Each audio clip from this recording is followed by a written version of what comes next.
never know where life will lead us or what may hinder us along the way.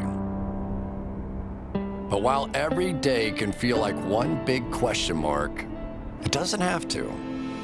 With the right insights, strategies, and solutions from Western and Southern Financial Group, together we can look ahead to leave the unknown behind. What's pro football focus doing? Last week they had Brady. This week they got Brady. We're literally doing it differently from everybody else. As a matter of fact, moving forward from this point on, I will not make reference to PFF. Do you not understand that they are that way because you're Joe Flacco? And you just like to discredit things that people deserve credit for. That you can't possibly be expected to defend that. Talk about the game, Sam. So, who cares about what people think about us? Yeah, I like football season, and all the things that go with it.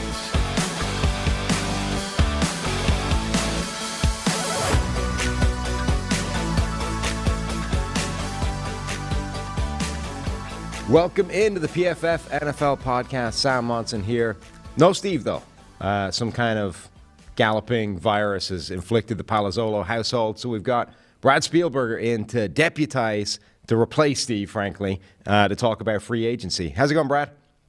It's going well. I know we're bringing the average height down to the pod a bit, but not too much. A little bit, yeah, not too bad. It's a pretty good stand-in in terms of maintaining that high average height.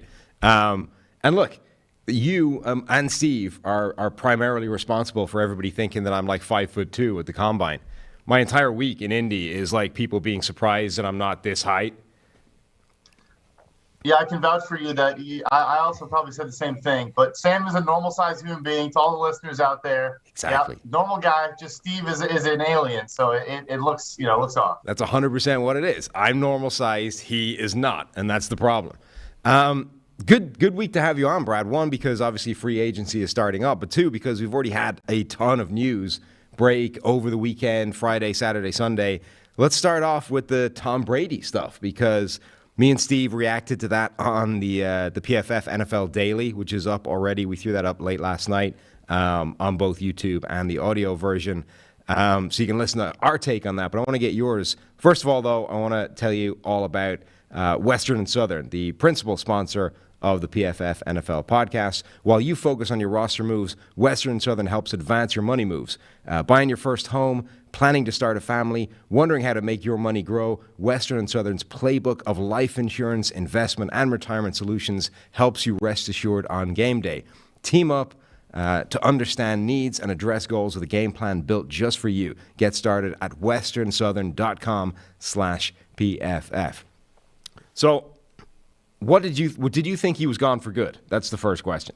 No, I really didn't. I mean, I feel like he left the door open in a couple of his podcast episodes, but even before that, he's mentioned in the past, I want to play till the wheels fall off. He should have won MVP last season. So the wheels are firmly still on the wagon.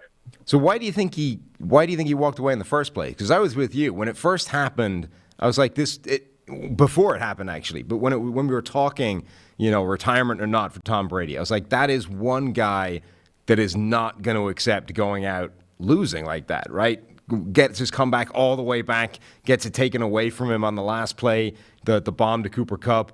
Brady's not going out like that. If anybody in the world can be irrational enough to think that I can go out on a Super Bowl win, it's Brady, because the odds are he will, right? Every other year, the dude wins a Super Bowl. So it made no sense to me at the time, but then he announced that retirement. It was like, oh, okay, that obviously changes something. But then he ends up reversing course over the course of 40 days or whatever it's been. I think he hates the 17th game. I think he hates the new playoff structure, not getting a first-round bye that he came to love and be used to every year in the postseason. And so I think he was just tired of a grueling, long season and kind of not made a snap decision, but kind of just was that was weighing on him. But after a little bit of time away, I think he realized, look, I still have the fire. I still have the desire to go out there and do this. The Bucs are now going to run everything back. Obviously signed center Ryan Jensen already. We'll probably bring as many guys back as they possibly can. And I think also like a move like Russell Wilson leaving the NFC, it's just such a bad conference compared to the AFC. It's him, Rodgers, Stafford, and who else? You know what I'm saying? So if I'm him, maybe the Cowboys, but they're losing players and all these things. So if I'm him, it's just too perfect an opportunity. The NFC South, the division stinks. It's just too perfect. Do you think now that he's like, it's this year and then done, or is he going to like keep taking a swing at it until the stuff he talked about, right? Until either the wheels fall off or until he does get a chance to go out holding a Lombardi trophy? I think this will be the last year, whatever happens. Now that he's flirted with it and it's in the back of his mind, I don't think he wanted the farewell tour and all that. He's obviously going to get it. I think the biggest winner of him returning is Ben Roethlisberger because people will care about his Hall of Fame induction now. But, yeah, I think it is just a 1 year. I'm still fired up, but it's not going to be, the Brett Favre type saga. So how much work do you think the Bucs can do now in terms of getting everybody back or bringing in people to plug the holes that are there on this roster now? Critically, Brady has done this before free agency starts, right? Even giving them a couple of days, essentially, before free agency starts, or at least some time before even the legal tampering period opens up so they can do things like Ryan Jensen immediately re-signs. But last year, everything they did was about bringing everybody back, right? Just make sure nobody leaves from the Super Bowl team. We'll take another shot at it. This year, there are a couple of holes already. Guys like Ali Marpet retiring. He's at least said he's going to stay retired. We'll see if Tom Brady being on the phone will change that. But potentially Marpet's done. There's a couple of other players that look like they're going to be hitting free agency this time. How much work do you think that Brady is going to be able to do to keep that group around, or critically be the draw in free agency that, brings in a cheaper replacement? Yeah, I think that's the key there. So, I do think now Chris Godwin extension probably gets done in the near future, maybe even before free agency starts on the 16th. They try to just get it done now.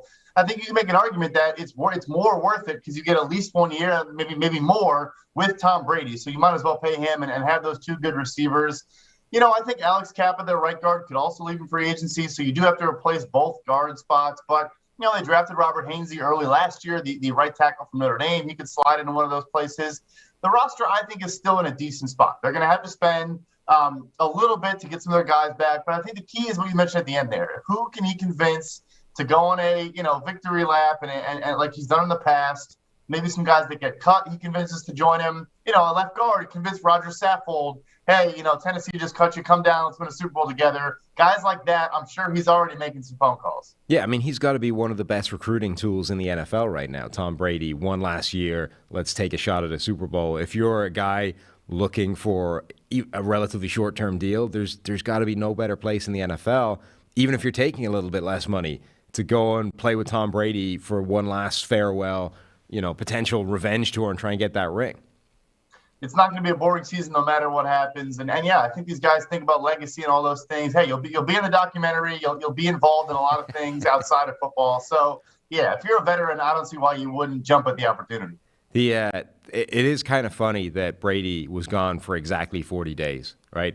Like Jesus, wandering in the desert, suffered all the temptations, right? Presumably people were out there trying to feed him like real sugar ice cream and stuff. Here, take a Coke, And Brady wanted none of it. After 40 days, he was done, right? No, I need back in the game where I can just take the TB12 method, water and avocados, and that's it. It's too dangerous out here in the real world where I've got to suffer all these temptations of everything else.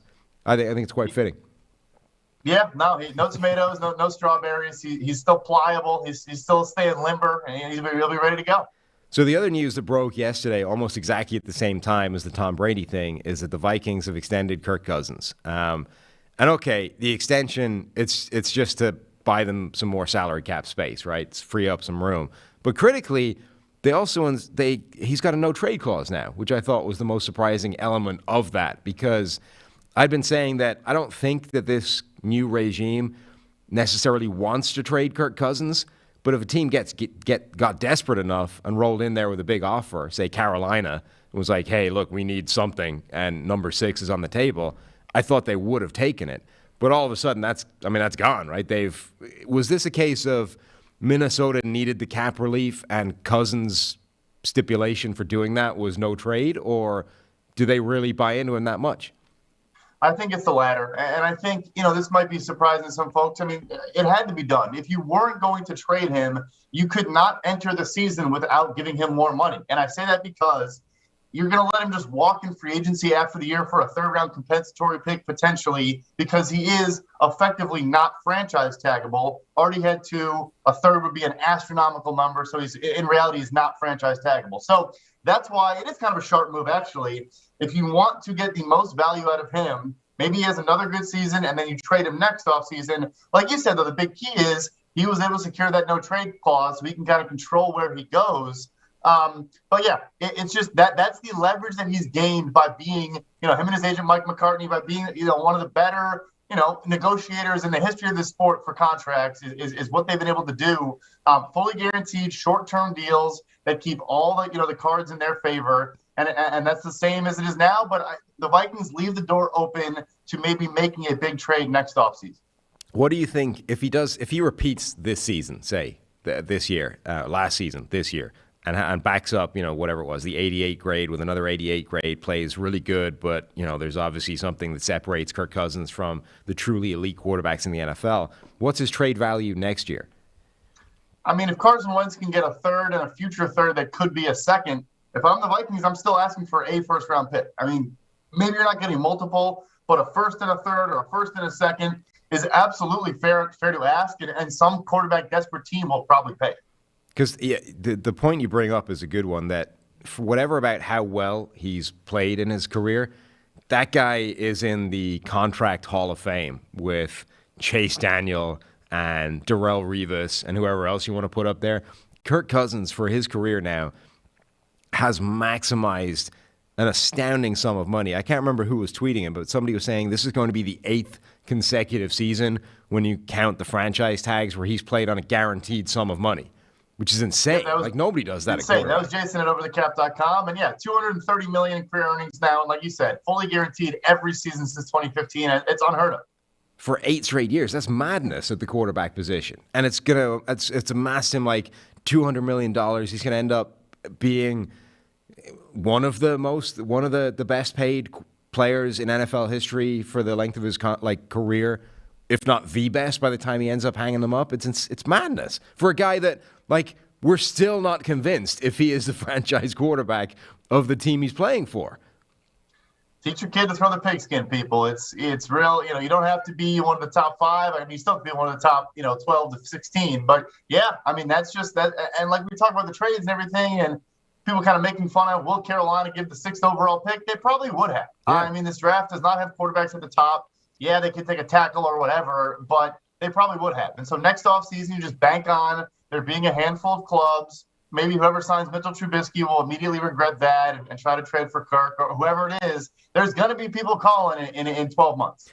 So the quarterback dominoes have started falling now, right? Obviously, the Brady thing happened. Aaron Rodgers ends up returning to Green Bay.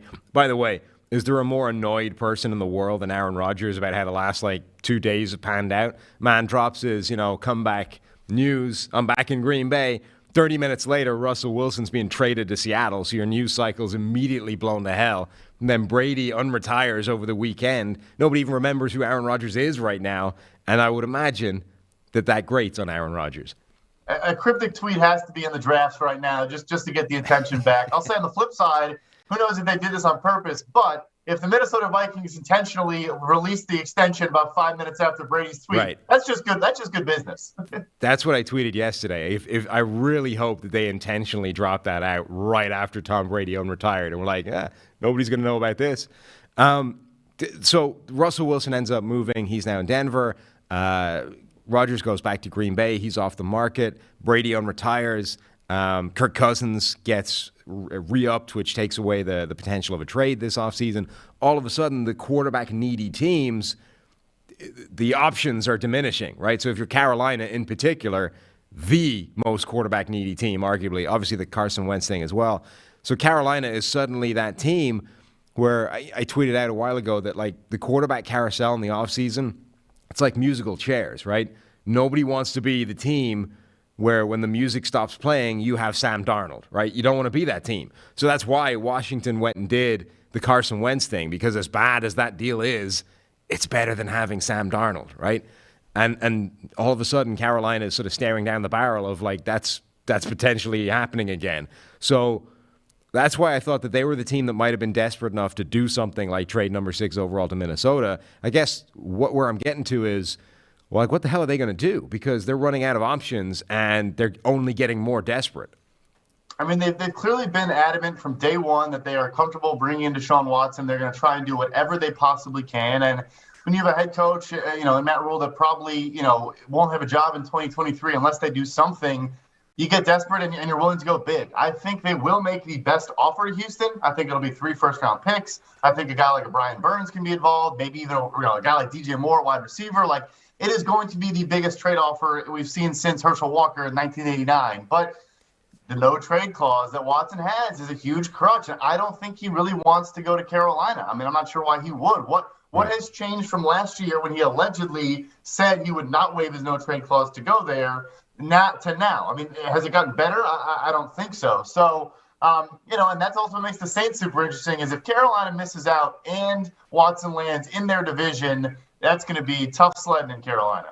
Yeah, we'll talk about the Deshaun Watson thing in a minute because for the first time since the whole thing has started, really, we've got some actual change in the landscape. But right now, you can get 25% off any PFF subscription if you use the promo code NFLPod. What can you get with a PFF subscription? All of PFF's locked article content, the NFL draft guide, and all of its iterations, which frankly is worth the subscription price on its own. Completely unlocked mock draft simulator, which is getting constant updates all the time. 2022 NFL free agent rankings that Brad is a big part of, and the projected contracts and all those kinds of things. So you can see the players that your team is signing, what they should have been signing for, how good the deal is that you've got. Data and grades from the entire 2021 NFL season and beyond, and much, much more. Support the podcast and use promo code NFLPod for 25% off any subscription. So for the first time, there has actually been some movement in the Deshaun Watson thing because every time this has come up for like the last year, I've been saying, look, there's no point talking this because it's not happening until something happens in the legal landscape, right? Nobody is trading for a guy with 22 civil lawsuits and 10 criminal lawsuits hanging over him.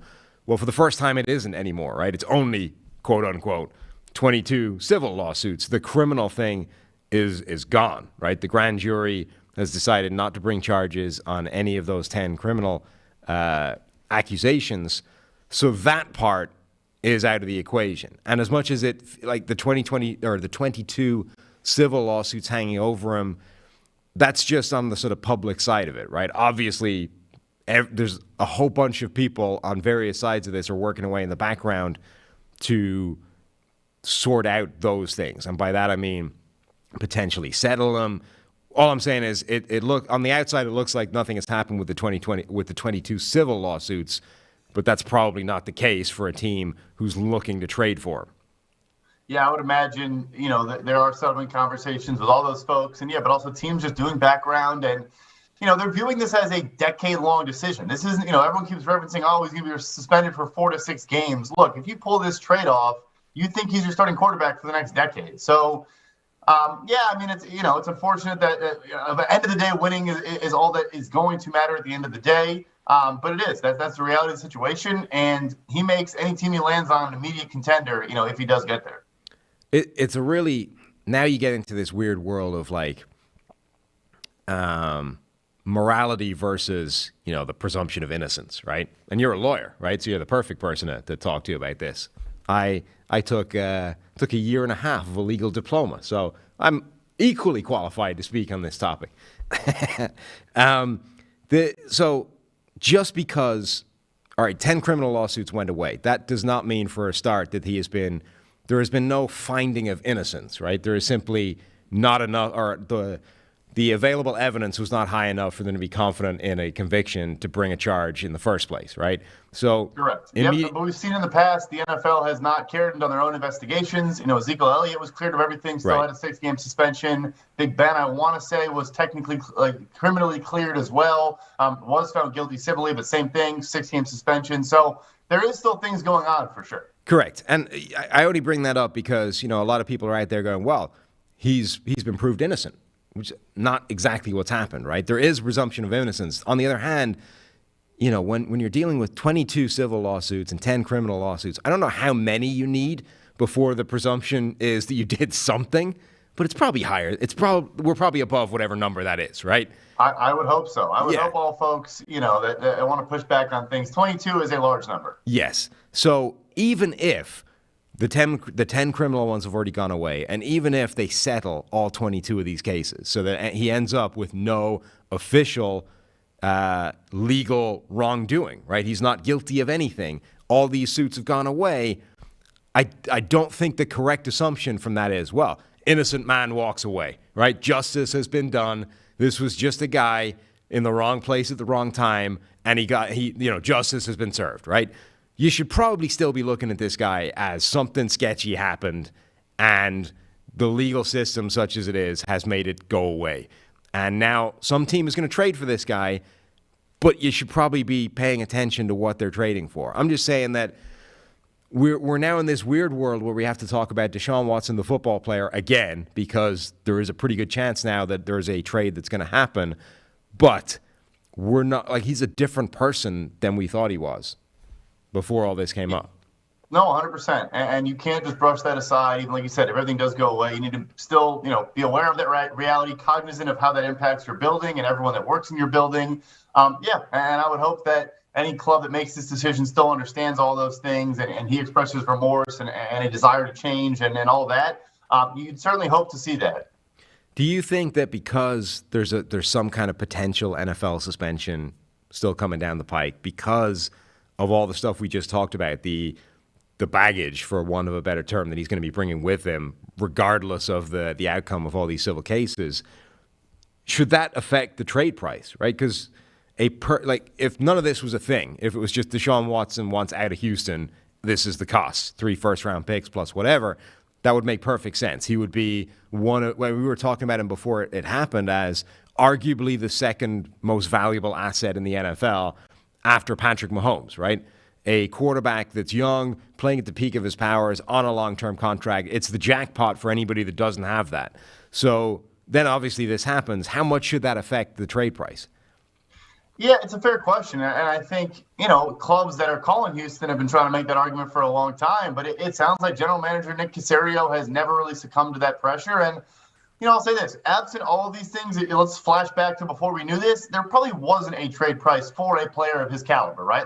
There is not enough assets you could give up that actually make you whole and make it an even deal for both sides. So, like I said, it'll be one of the biggest trades in the history of the league, if not the biggest trade in the history of the league, and that still may not represent how much he actually is worth on the field as a football player. So what are the other teams that are likely to be in on this? There's Carolina, who we talked about being the team that's obviously the most desperate. Seattle right now is sitting there with just Drew Lock, effectively. That's not going to cut it for next year. Who else is potentially on the table? I think New Orleans is definitely interested. Sounds like they've made a push in recent hours. A couple others. I know there's been pushback that maybe Philadelphia and Pittsburgh are not as interested. I still feel like they're probably at least in the background lurking a little bit. Obviously, the Eagles had the 3 first-round picks, and Jalen Hurts showed flashes last year, but I'm not sure anyone is sitting at home saying, okay, we're confident this guy is a starting quarterback in the NFL long-term. I think he could be. I think he's a good player. But if Deshaun Watson's available, I don't think anyone argues he's better than him. And then Pittsburgh as well. We heard for the longest time that Brian Flores was a big cog in why Watson wanted Miami. He wanted to play with Coach Flores, who's, of course, now in Pittsburgh. And so I think maybe, their general manager, Kevin Colbert, I've said this a lot now, but he's also going to retire after the draft. Just to me, it presents itself as an opportunity where he makes the move, takes all the backlash, and then, rides off into the sunset and moves to Aruba and kind of is willing to just, take that lump for his club and set them up for long-term success. Yeah, that's actually a fascinating one. I haven't heard much about that because of the things you were saying that it's been sort of quietly percolating in the background. Do you think that Jalen Hurts actually is he a value as part of the trade if you're Houston? Are you interested in Jalen Hurts coming back as a make weight? The belief is that they would rather just stick with Mills if they're not going to get unless the Raiders step up and maybe offer them Derek Carr in a trade package for a Deshaun Watson. The growing belief is no, they'll just stick with Mills, and obviously we'll have $1 billion, draft picks, and maybe next year if they love some kid in the class, that they'll take a prospect. But no, I don't think they're interested in kind of these mid-tier guys. Like everyone mentions Carolina, Darnold. They're not taking Darnold back in a Deshaun Watson trade. No, I mean, particularly not with his contract. Like, if Darnold was on nothing, maybe, like, just as a throwaway, what the hell? But Darnold and his contract it's a net loss. Like, it's a negative. You don't want that. Are there any teams like the Raiders, a team with, quote unquote, with a quarterback that would be potentially in the Deshaun Watson market just because it represents one of those rare upgrade opportunities like the Josh Rosen to Kyler Murray deal? Not something you typically think of, but not something that comes around very often. I think the Cleveland Browns are that team. I think they've made it clear they're not a huge believer in Baker Mayfield. Obviously did not give him the early extension last year. He didn't have a great season. Andy was hurt. Have not committed to him. It sounds like they haven't even had conversations about an extension this offseason. I'm not sure why they would. But, making a big trade for Amari Cooper that doesn't take up a lot of draft capital. Sure, it takes up some money, but only a fifth-round pick to get Amari Cooper. It sounds like they are very much so in the mix and will make a big push to try to bring him in as well. But again, the no trade clause for Deshaun, does he want to go to Cleveland, Ohio? No, but I've heard sort of lists of things that Deshaun Watson wants in a new team, right? Of which Cleveland actually starts ticking quite a lot of boxes, right?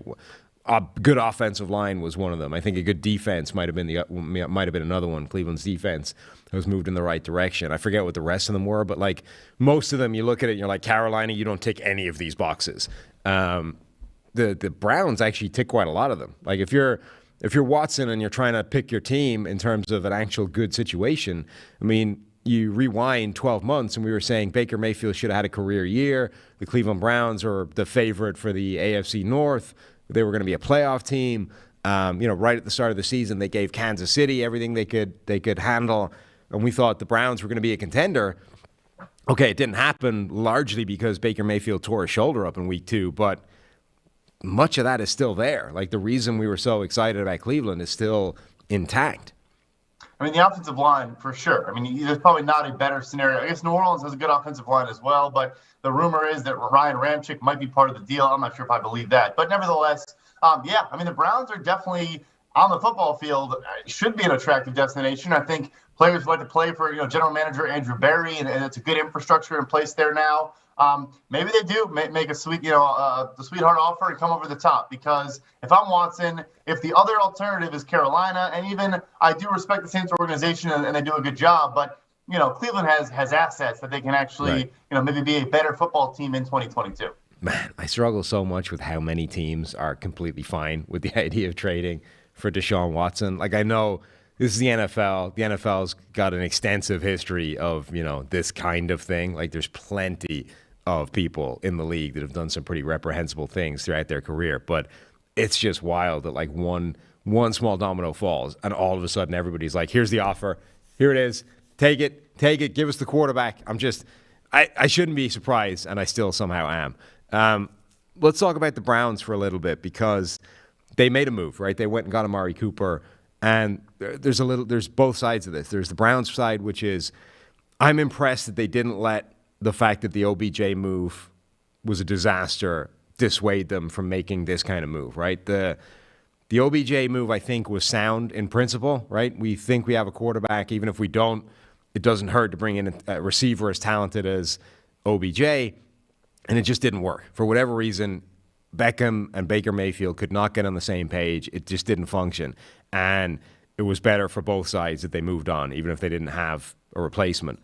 And they've gone out and they've said the principle is still the right one, right? We need an elite receiver. We need a guy that can get open. We need a guy that can help our quarterback out. And they go and get Amari Cooper, who fits that bill perfectly. Yeah, I mean, he's still only going to be 28 next year. You do bring in the full, 3-year, $60 million deal, but just this year is guaranteed. So $20 million guaranteed for this year, and then maybe you revisit a deal, or, because you only give him a fifth-round pick, you could, I guess, in theory, trade him again or just cut him or do whatever. But I agree with you. Them stepping up, taking on the full contract, I think, is why they got the deal done. It sounds like Jacksonville and others did make offers, the Jets, I think, as well, but they wanted to get, relief on the contract. So credit to Cleveland, trying to make a push still. And yeah, look, maybe it makes the destination more attractive to a guy like Deshaun Watson as well. And the contract thing, so 3 years, $60 million, as much as that sounds massive, like Mike Williams just re-signed for a 3-year, $60 million deal. Like it's not that expensive. Okay, it's crazy if you rewind a couple of years, but if you start looking into the future a couple of years, that for Amari Cooper, that's not a crazy amount of money. No, I know. It is funny when the Williams deal came through, it was right after we heard all these rumors about, Amari Cooper getting moved. And so they're the same age. Cooper's been more productive in his career to this point, more consistent, all these things. It is funny. I agree with you there. I just think, they'll probably try to redo it, or both sides might, want to redo it at some point. But yeah, I'm with you. I don't think it's that bad. I think getting him for a 5th round pick is a win. Yeah, absolutely. And as I say, I think he can fit that role in that Cleveland offense. And the thing that always made Amari Cooper so attractive to me as a player is that he wins everywhere, right? He wins in the slot. He can win outside. He can win at all depths of the field. He can be your short, intermediate, deep guy as well. Like, whatever you do, and like Cleveland basically needs a complete receiving core, right? Assuming Jarvis Landry is on the move, they need a replacement for everything.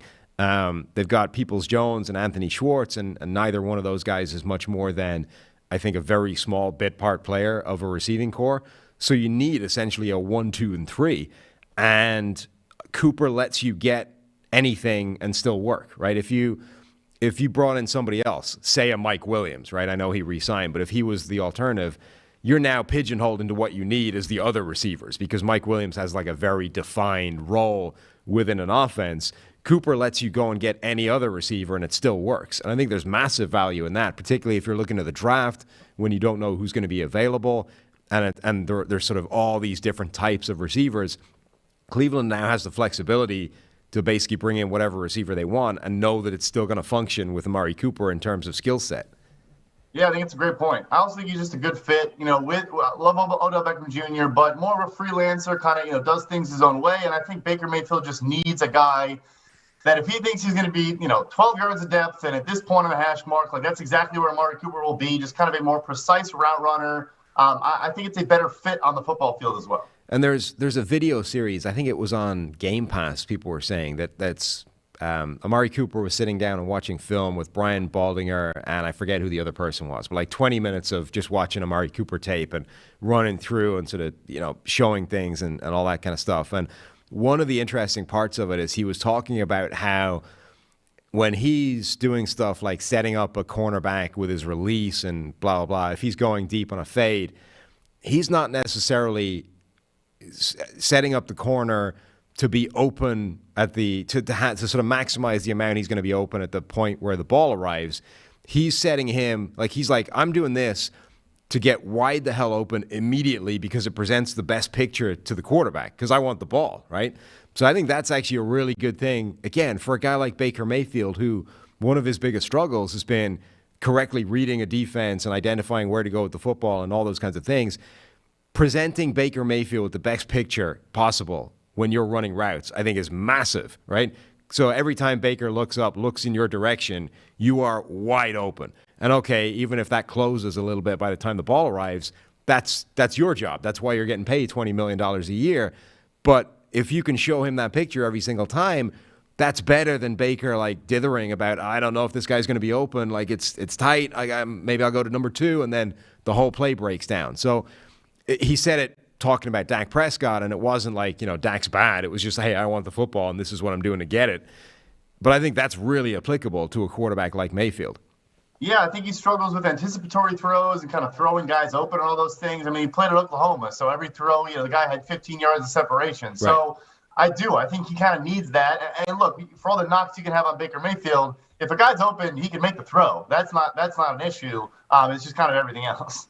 So the Browns are still making moves, but on the other side of this, we've got Dallas, who, why are they so bad at just planning out contracts, right? It seems like every one of these deals that comes up is like a surprise that we couldn't have seen coming years down the path. And it's, okay, Amari Cooper's money is too much. We got to get rid of him. And then it's like, I don't know if we can re-sign Cedric Wilson. The money's getting out of control here. We can't bring back our number 4 wide receiver.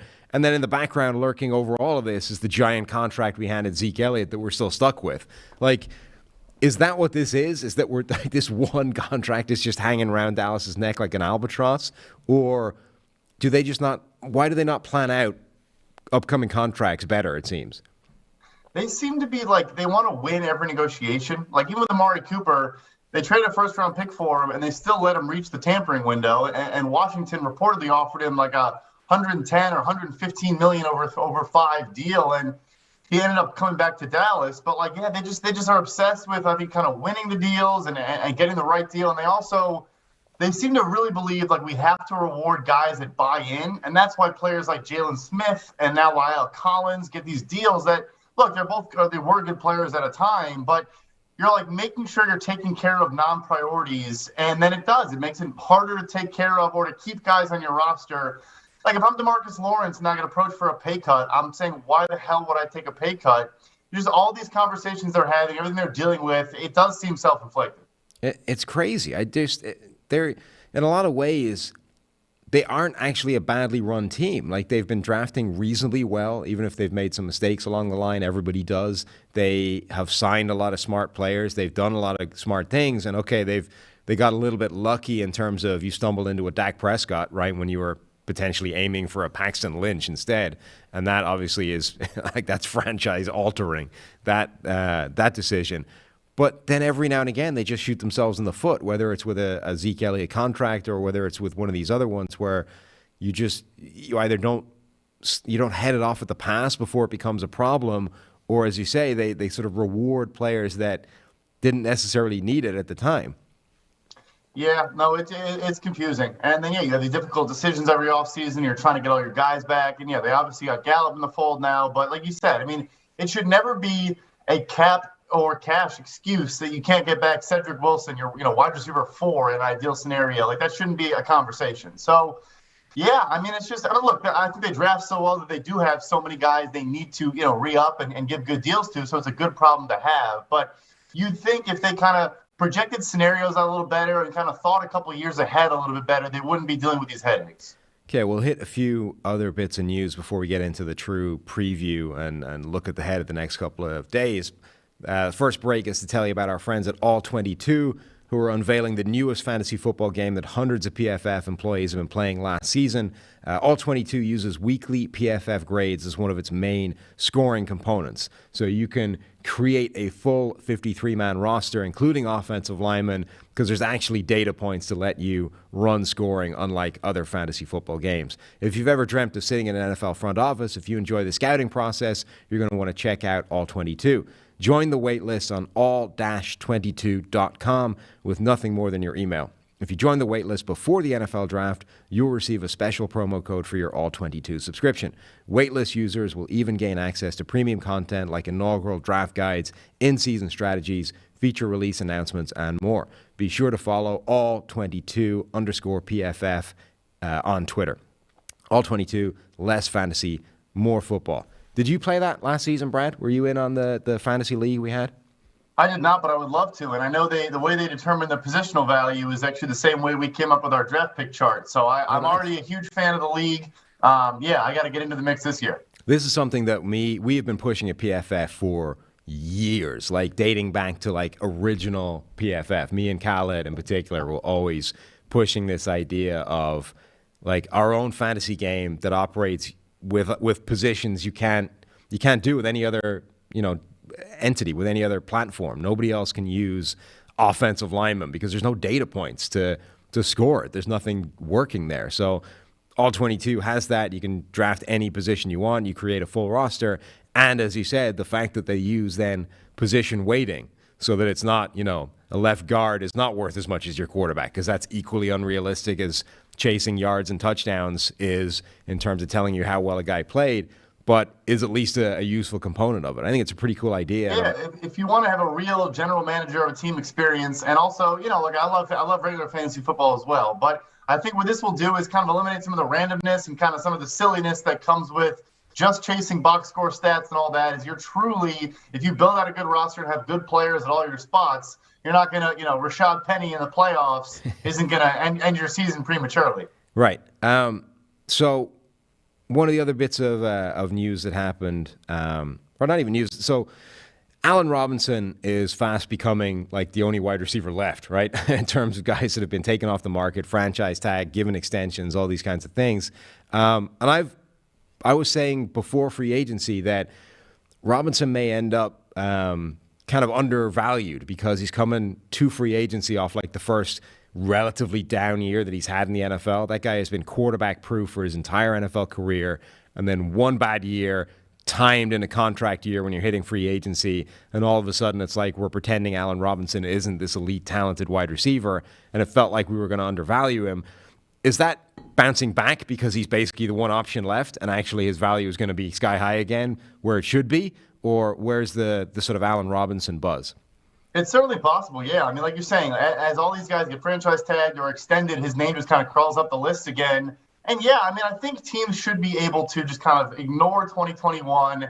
Just say, look, the franchise tag in Chicago, from that point on, things did not go particularly well. The offense was a disaster. Here's the thing, look, if teams are willing to say, we now think Mitchell Trubisky might actually be good at quarterback because Matt Nagy's offense was bad, how can you not turn your brain off and make the same argument for, hey, look, Allen Robinson had one bad year, but was putting up 1,000-yard seasons in offenses that threw for like 3,500 total yards for a couple years before that in Chicago. Including that one. That out. He's still not even 30 years old. He should. I think he should get a decent, he's not going to get $20 million or anything like that, but some people thought he was going to get like in the Corey Davis range of like $12.5 million per year. I would hope he at least gets like $15 million per year from someone. I mean, God, you look at that. Okay, some of it is his own fault, right? Because he chose Chicago. It's not like he got traded there or he landed there by mistake or, he got on the wrong bus or whatever it was. He chose Chicago as a destination, and Chicago ended up being a disaster. But when you factor in the situation in Chicago, the fact that he was in Jacksonville before that, the fact that in college he had Christian Hackenberg throwing him the football, and when everybody thinks that one year that Hackenberg was amazing in his freshman season, if you go back and like grade that year that like we did, it was Allen Robinson being amazing. Like every single throw was just a heave and hope to Robinson. He made special things happen at the catch point. Like that guy has not had a good situation ever, like dating back to high school. It's insane. Ever. And so you have to in your mind also think, what if he is actually, in a good situation as a number one receiver and a good offense with a good quarterback? He's not going to be bad. Right. He's not going to not produce because he can produce with the worst quarterbacks this league has to offer. So he's had top 5/top 10 seasons in terrible quarterback situations, terrible offensive situations, and then one bad year at the end of it. You would think that like the default baseline should be this guy is a top 10 wide receiver in the NFL if we give him a half-decent situation to play with. So I certainly would absolutely be all for Allen Robinson. I'm happy for him that it looks like just by process of elimination, he might end up getting that because we're running out of other wide receivers that could take the market away from him. Yeah, I also think there's some teams that should be looking to spend at wide receiver that have resources. I mean, he's from Detroit. I think the Lions obviously desperately need a number one receiver. Obviously, Amon-Ra St. Brown was a good rookie last year, but he's not like an outside guy. A reunion in Jacksonville, maybe he doesn't want to go back. But, they have a ton of money. They were, like I said, they were in the Amari Cooper sweepstakes and struck out there. So the Jets, another one that, have a ton of money, probably want to add maybe one more guy to go with Corey Davis and Elijah Moore. So who knows who steps up, but I do think someone is going to step up. Yeah, the next wide receiver piece of news that kind of broke was Davante Adams telling the Packers that he's not going to play on the franchise tag in 2022. So in the past, your leverage for that would basically be holding out, right? Isn't that basically impossible now with the new CBA? So franchise tag's a bit of a carve out. So you can still hold out on the franchise tag. Okay. So that is you're correct to say like rookie contract guys and guys that want early extensions, they basically cannot hold out anymore. On the franchise tag, you can sit out as long as you like. He could show up the day before week one and still make the entire $20 million if that's what he wants to do. Okay, so this is a real threat from his perspective in terms of Green Bay having to actually take this seriously and deal with it. And I think this is why Aaron Rodgers said, look, the parameters of the deal I think are done. But that's why he said, look, don't report this as a done deal because I have not signed it. And I think this is why. He wants Davante Adams to get a multi-year extension. They have until July 15th to work that out. If they don't get it done before then, and they can't give him a multi-year deal, and I think he probably, seriously considers just not showing up. But yeah, that's why I think Rodgers has said that, and it does because of their salary cap situation. In other situations, there's probably not a ton of leverage. Here in Green Bay, they have the most dire salary cap situation in the entire NFL, especially if Rodgers doesn't sign the new deal and has a $46 million cap hit. Davante Adams with a $20 million cap hit on his franchise tag. I mean, They don't spend in free agency much at all anyway. Right. But it definitely, I mean, like they won't be able to if those guys are not willing to budge. And from their perspective, this is a deal they basically have to get done, right? Because you got Rodgers back. So you've got, and it's not just 1 year, right? You're getting Rodgers for at least a couple more years. You need him. Like the whole thing has been Aaron Rodgers to Davante Adams, and even that has been like a criticism, right? It's only Aaron Rodgers to Davante Adams. Well, if one half of that disappears, like that doesn't work. At the very minimum, you need to make sure it's still Aaron Rodgers to Davante Adams. So if Adams wants his long-term deal, you're probably going to have to give it to him. The funny thing about that whole argument was, of course, the major part is if you want to stop losing in the playoffs and maybe actually make a Super Bowl, you should get a second receiver. I think, if you look at it from a GM standpoint, they have no leverage either. Like you're saying, if they had some up-and-coming stud wide receiver, if you're the Cincinnati Bengals now and Right. T. Higgins comes to you and says, I want $20 million, you can say, you know what, we love you, you're a stud, you had a great Super Bowl, great playoffs. We got Jamar Chase, who is better than you already as a rookie.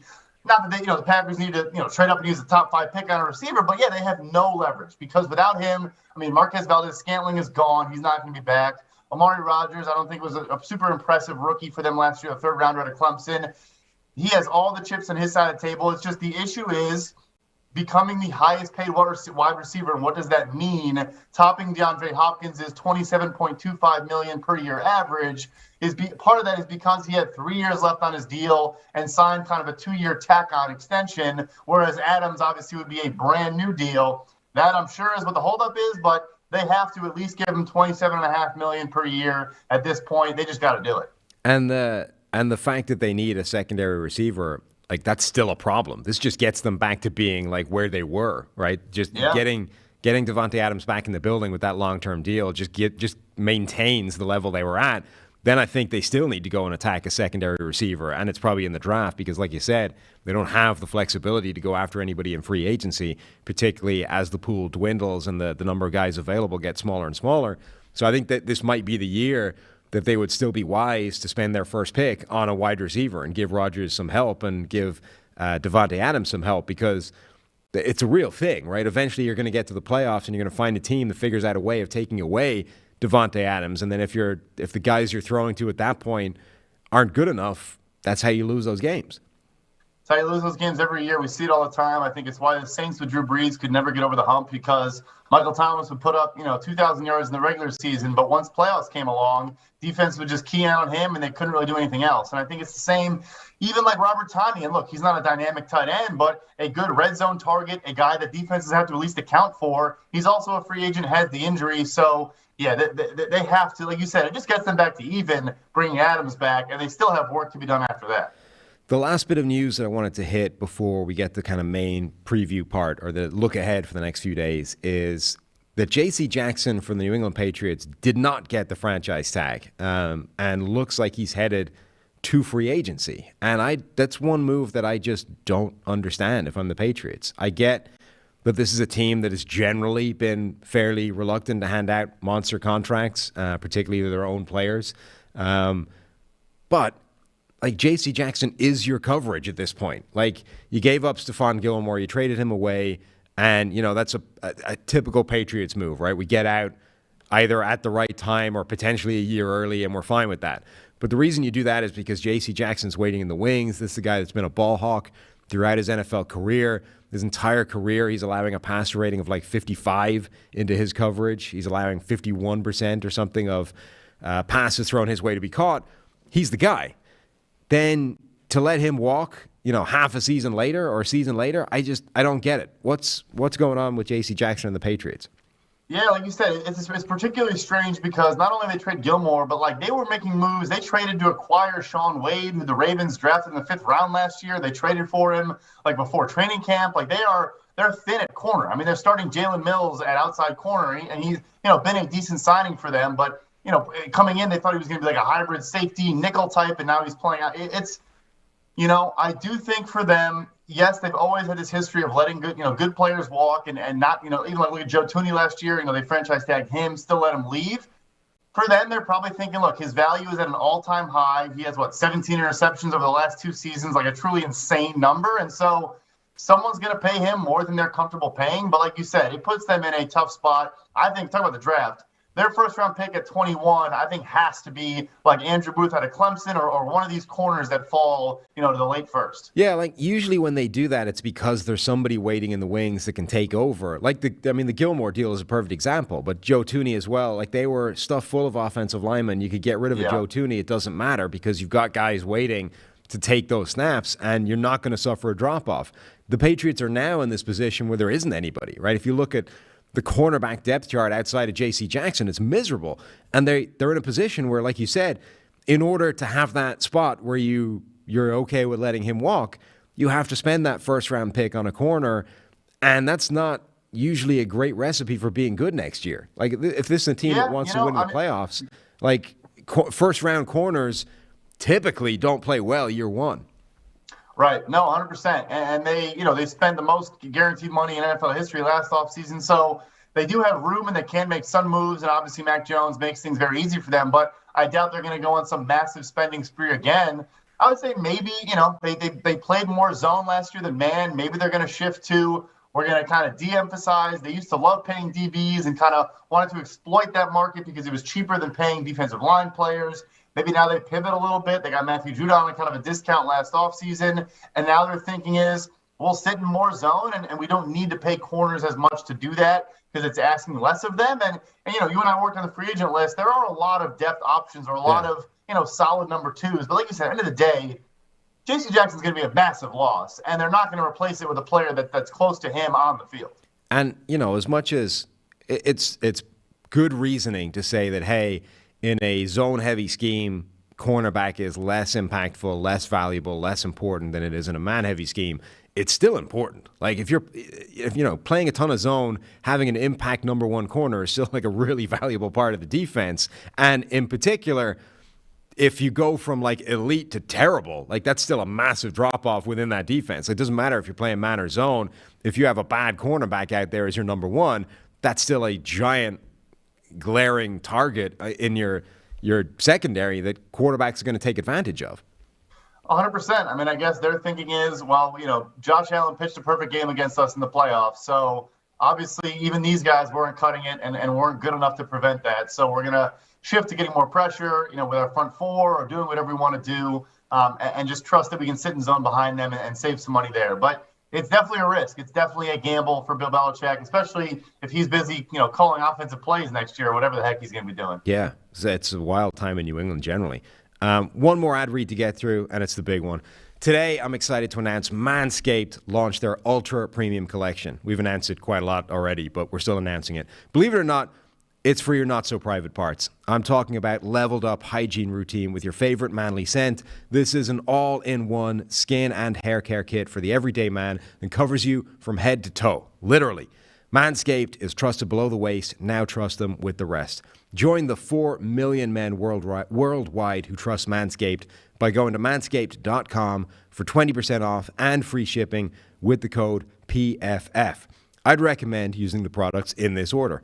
Hop in the shower and scrub a dub that body with the Manscaped body wash. Then it says lather your hair up with the 2-in-1 shampoo and conditioner. I wouldn't personally recommend that because I no longer have hair to lather up. But, you do you.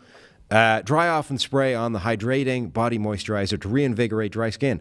Put on the Manscaped deodorant for obvious reasons. Pop that Manscaped lip balm on. Nobody's out here kissing chapped up lips. It says get dressed is optional, but frankly, if you don't work from home, it really isn't. You need to get dressed. Wear one great scent all day long. Get 20% off and free shipping with the code PFF at manscaped.com. That's 20% off and free shipping with the code PFF at manscaped.com. The power of attraction is now in a bottle thanks to Manscaped. Who is going to be this year's big free agent spenders, Brad? I think the Chargers are going to stay aggressive. I think they could, coming off our J.C. Jackson conversation, I think they could go out and give him a massive deal. Wow. I think, these teams with these young quarterbacks, Cincinnati, obviously everyone says they're cheap, but they have kind of spent the last 2 off seasons, and I think they will again. But yeah, those two stick out to me. I think Miami is going to try to just spend and see what happens. Even if they're not fully invested in Tua, just, build out this roster, build this offensive line, try to do something to stabilize the team and finally make the playoffs, after 2 years of winning records and not making the playoffs. yeah, those teams all jump out to me. And then I think the Raiders, too, if they want to keep up in this AFC West and, get an extension with Carr done, they've made a bunch of kind of cap-clearing moves that kind of signal maybe that they're going to try to, keep up with this crazy division. I mean, I genuinely am starting to feel kind of sorry for the Raiders because you're like, how do you compete with this? And I understand, look, they beat the Chargers, right, last season. They got into the playoffs. They were good despite the absolute shit show that was happening around them in terms of, their head coach had to be booted out of the building because of an email scandal. Their deep threat wide receiver killed somebody driving 150 miles an hour late at night in Vegas, right? A whole bunch of disasters befell this team, and they still made the playoffs. They still knocked the Chargers out of contention. So I know with that context, it kind of sounds silly being like, well, how do they compete with the Chargers? But all of a sudden, you're in this division with, I think, 3 quarterbacks that should be objectively seen as better than Derek Carr, and at least 2 situations that would appear to be objectively better from a roster standpoint than the Raiders, and none of that is going away anytime soon. So you're all of a sudden looking at this team being like, how do you compete long-term with that? Because it's not like you can't just blow it up and start over, because you got to try and find a quarterback that's as good as those other 3, and that's like virtually impossible. And that's the thing, too. You mentioned, with blowing it up is like Herbert and Mahomes could play for a decade. So right. What do you – if it was like Wilson and a couple other older guys, maybe you say, yeah, look, trade Derek Carr, get a bunch of first-round picks, and try to be good in, 2023, 2024. But that's not the situation. So it is funny. Like, to feel bad for a playoff team, I'm with you, though. I mean, he's probably a top 12 quarterback in the NFL, and he's firmly 4th place in his own division. It's just crazy.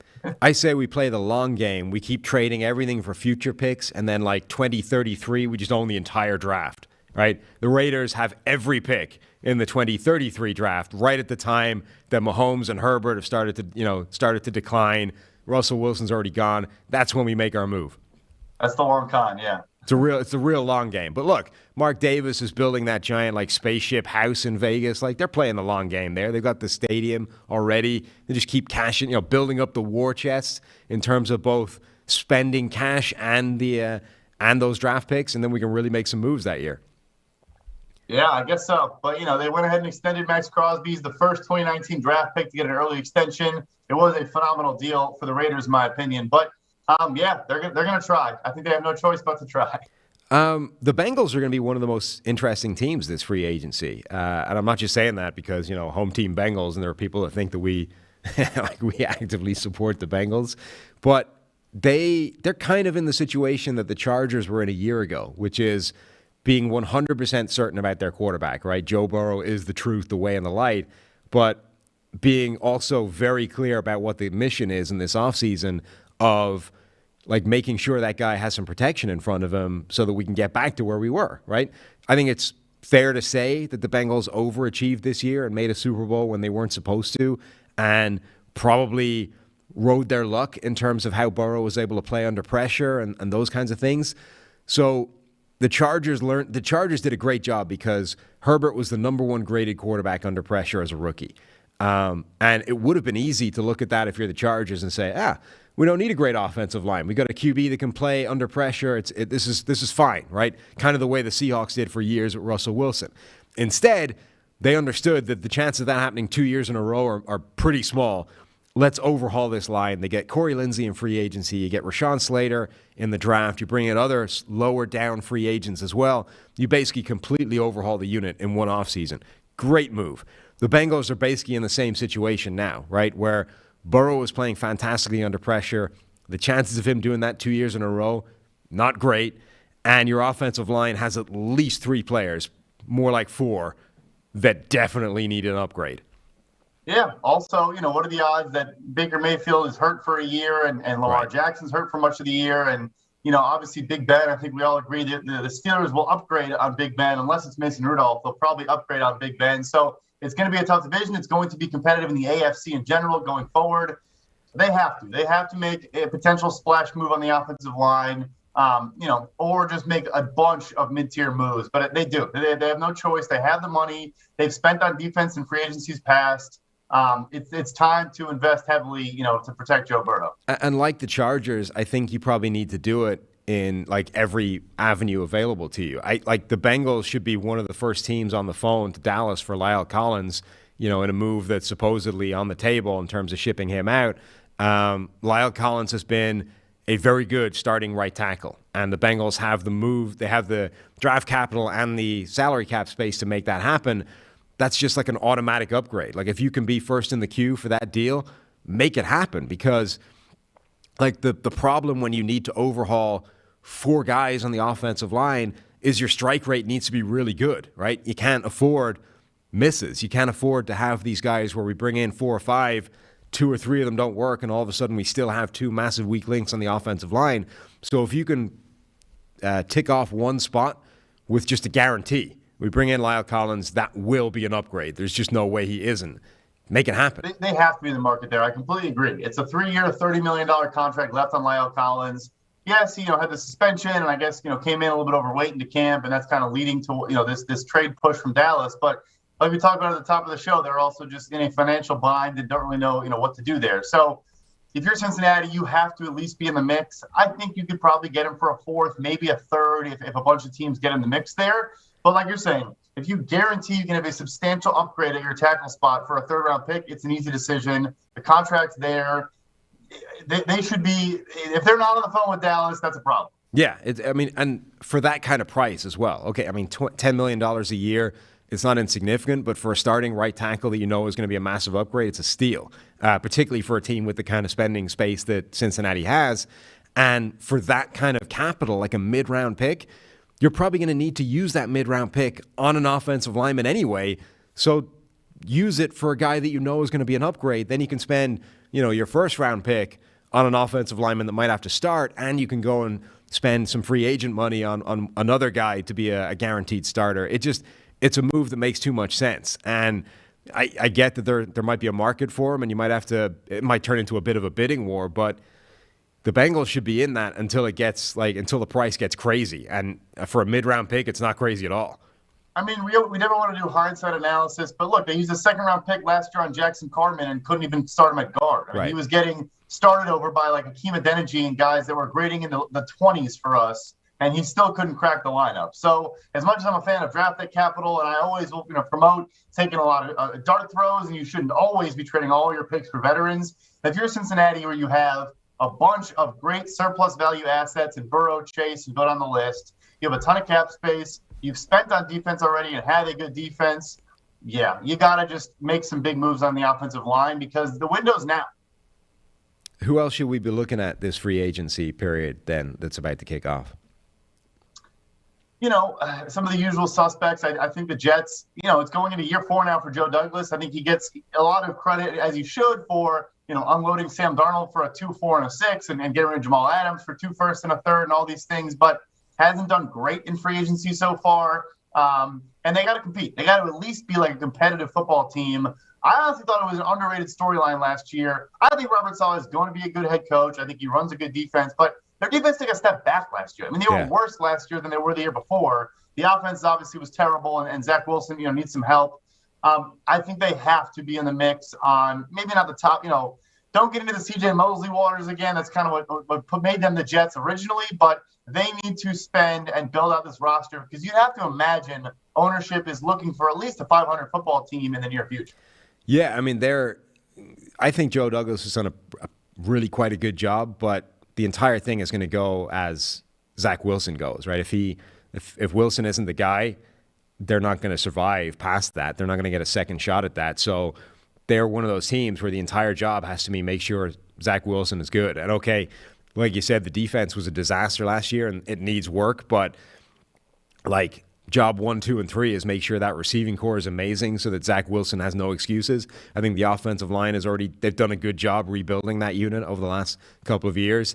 It's pretty decent now. You could upgrade a spot or two, but I don't know if you need to.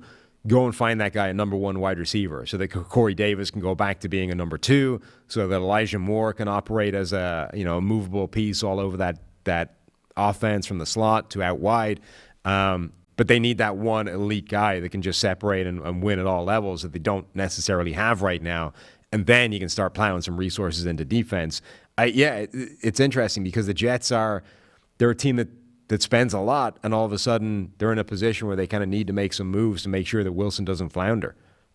Yeah, and look, they have the 4th and 10th overall pick, and I get that. But again, you don't know what you're getting, at least in the first season from these guys. Those should be impact players and potentially impact rookies. But if anything, that should just kind of more, say, look, we have all of these rookie contract, really good players. Why would we not spend around it and try to build a legitimately good roster? I think they're going to have to be active starting today at noon. Nice. Anyone else you think will be big spending? Trying to think who else. I think we'll have some surprises. Like, I do think that teams are kind of viewing this free agency as the last hurrah in this market before, the cap truly spikes and before the TV money comes in and all those things happen. I think that, look, the deals are still going to reflect that there's now 17 games and all these things to an extent. But I think teams realize the jump could be, kind of huge next year. So, for me, I know they just traded away Khalil Mack to the Los Angeles Chargers. I think the Bears are going to spend on offense. I think they've cleared a ton of cap. They're not top 10 in cap space for us. They may not, look to spend on all over the team, but build out around Justin Fields, get him an offensive line. They have the only wide receiver on the roster is Darnell Mooney, so get a wide receiver for him. I think they're going to be pretty busy as well. How do you think these contracts are going to be structured with everything you just said about, a potential jump in money a year from now? We get this free agent period, and it's like there's two waves of it, right? There's team A has signed player B for the headline figure, right? 4 years, $80 million or whatever. And then it's like, all right, now we got to wait and find out what that actually looks like in terms of the money, what's guaranteed, how's it structured, blah, blah, blah, before you can get a real opinion of what that deal actually is. So with a potential giant jump coming in terms of money, if you're a team signing a big free agent now, what is that deal going to look like? Yeah, so the battle this offseason is going to be all about length. It's going to be the length of the deal. I think my projections had shorter deals than normal because of this, because players want to get back on the market. So teams are going to push for, the full 5-year deals that they're used to. I think Michael Gallup already in Dallas. Look, $12.5 million for Michael Gallup coming off not only the ACL tear, but kind of missing most of the season with a calf injury. It is a good payday for him, but he got $27 million guaranteed on a 5-year deal at $12.5 million per year. Corey Davis last offseason signs for the same $12.5 million per year, but on a 3-year deal, and also got $27 million guaranteed. So it kind of shows teams are going to try to go as long as possible.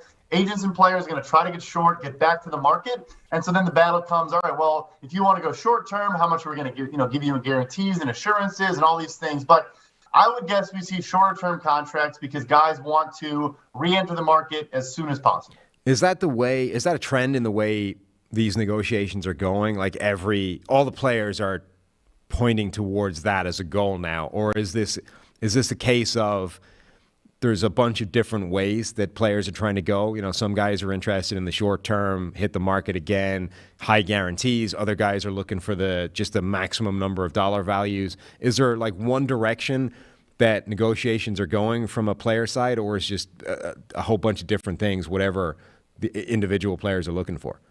So there's, of course, always going to be individuality to every deal. But, yes, the growing trend, no question, is getting shorter deals. Your typical 4-year deal is now a 3-year deal. Your typical 5-year extension is now a 4-year extension. And teams historically have been obsessed with this precedent. I mean, they know that if you sign one guy to the 5-year extension, it makes it easier for you to then the next guy that comes along, to be able to get him say, look, that's what we do. It's how we do business. So why would we make an exception for you?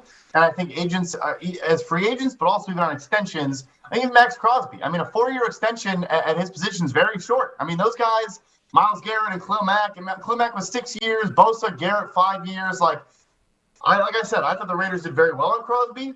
The reason probably why is because Max Crosby now can hit free agency again before he turns 30 years old. I think he took a little bit less total dollars than he could have gotten, but he could get another huge deal down the road. And I think that's probably what his calculation, his team was thinking. It's like Kirk Cousins has been the guy, re-centering how all these negotiations go.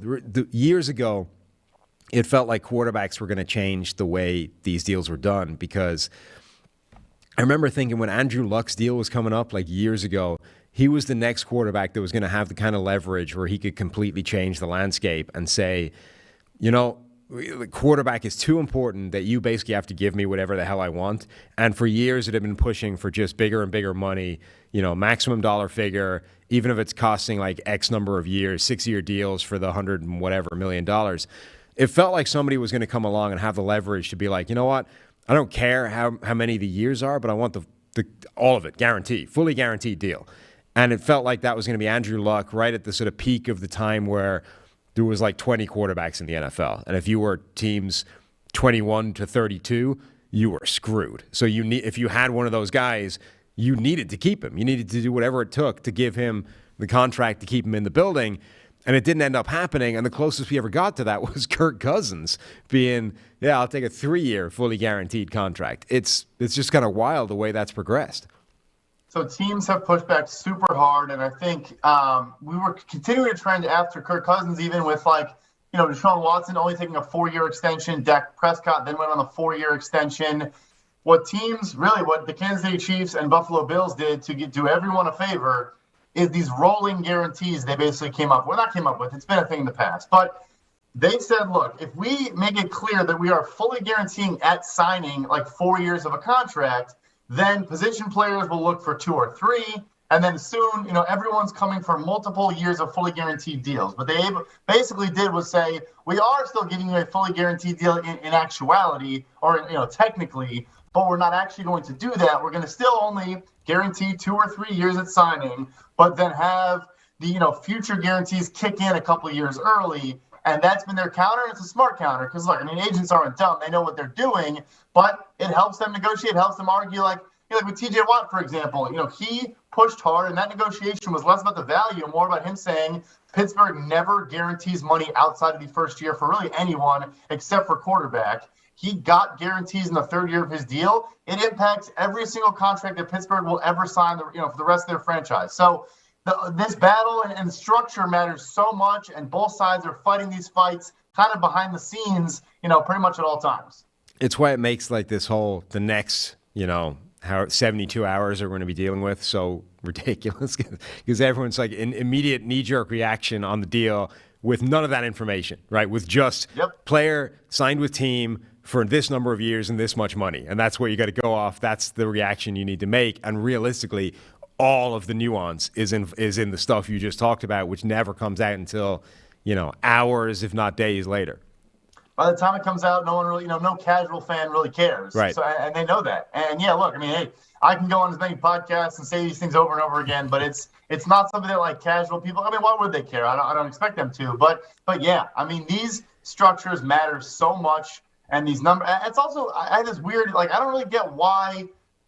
Agents are comfortable letting them put out, all they want is for media attention, say, give the max value, so, including incentives, not even the actual base value, and then put out total guarantees as opposed to fully guaranteed, which is, again, a whole other conversation. That's an issue where I think the players and agents might need to have a reckoning and say, look, we should underreport. Fans think these guys, they see a deal and they compare it to NBA and MLB contracts, and they're nothing alike. They have nothing to do with each other. And I don't think they get that. And I don't think, it's kind of a creation of how we report on it. But it's interesting. I do hear a lot that, people will sort of complain, why do you care? It's not your money. It's the team. But the reason it's important is because the salary cap, it's not that it's made up, right? It is a restriction, right? You're limited to a certain amount of money in a certain calendar year with the salary cap. And yes, that can be manipulated, but this is how it can be manipulated. So these numbers are important because they let you do those kinds of things, right? The salary cap is not, it's not that it's like a rigid thing of, you're just stuck. You can always tinker with it and maneuver and move things around, but it does ultimately restrict you. And that's where you get situations like Green Bay that we talked about before, right? Where Rodgers and Davante Adams are essentially holding Green Bay hostage with the salary cap. Because right now those two are taking up like a third of the cap.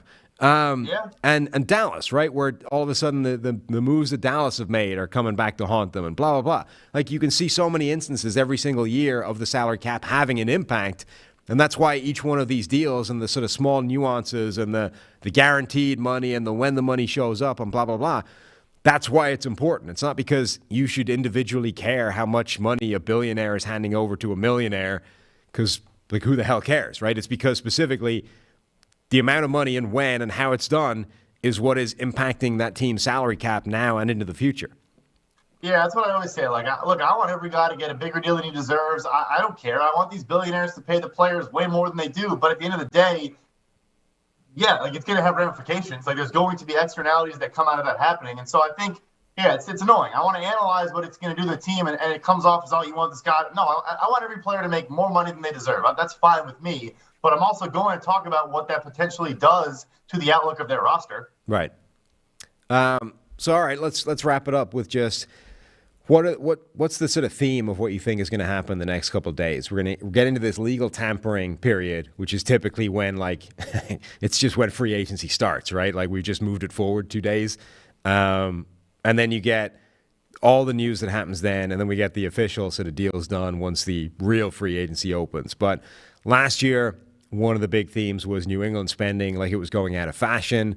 There was the Chargers overhauling their offensive line. There were a few different things. What do you think this year the themes are going to be? I think there's going to be a huge first wave. Like, I think we're going to see some massive deals for guys like Teron Armstead and some of these big names, J.C. Jackson, so on and so forth. I think it's kind of going to get quiet then. Like, I think it's going to be huge initial first wave, a lot of big deals coming through. And then, like, we've talked about the depth. The depth is there, but maybe not deals that get done right away. And then it gets into kind of a bidding war, and there's some negotiations there. So I think it will be very fun and active out of the gate. Then I think there's kind of going to be like a delay as teams reassess the landscape following that first initial wave, and then they'll get going again.